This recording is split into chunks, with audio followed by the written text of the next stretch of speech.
ada 4 butir telur, terus gula sebanyak 150 gram.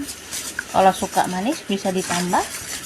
Lanjut masukkan santan yang tadi sudah dimasak. Di dalam campuran santan ini ada 2 sendok margarin sama garam.